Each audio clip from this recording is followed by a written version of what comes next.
Hello to you, whoever this video may concern, and good tidings. My name is Rai Lemana, and today I would like to present to you a topic most tragic that, in some way or another, and in accordance to the fascinations and machinations of true crime lovers, would tickle even the tiniest specks of your morbid curiosity. In an age of global influence and mass entertainment, the hold of media all over our lives never seems to dwindle or exhibit a sign of slowing down.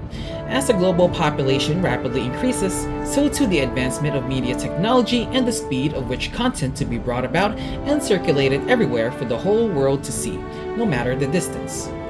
With that said, there comes a greater risk of exposure towards harmful or negative content that, without the right mindset and the proper amount of moderation, as well as including some environmental factors, no matter how major or minor they are, would propagate any form of violence, aggression, or hostilities towards other people, whether it be verbal or non-verbal. And sometimes, they can start with video games. Let us go back to the past a little bit, when the world hasn't reached that level of media influence yet. Let us explore the tragic case of the Columbine school shooting.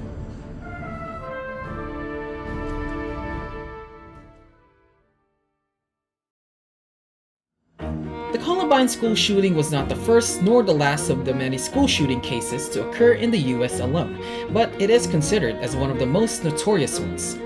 On April 20th, 1999, at Columbine High School in Columbine, Colorado, two teenagers by the name of Eric Harris and Dylan Klebold, who happened to be 12th grade students at the aforementioned school, armed with explosives, shotguns, and machine guns, shot down and killed 15 people and left 24 injured in their rampage.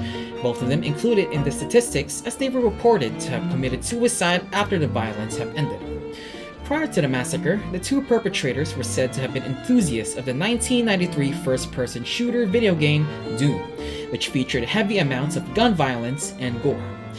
It is believed that this game, not to mention the severe bullying they received, which may have also served as a motivation for the massacre, left a huge influence on Harris and Klebold, as they were reported to have developed violent thoughts and desires related to killing, torture, cannibalism, and even rape, based on the writings found in their respective journals and private website, the latter which the teens dedicated for the video game that inspired them. After the incident, there was a major controversy over the effects of video game violence towards the youth. Many politicians and people related to the Columbine victims then and now have criticized video games and its industry for its glorification and excess of violence. Jack Thompson, an American activist and attorney, stated that violent video games have influenced teens to replicate the featured behavior in real life.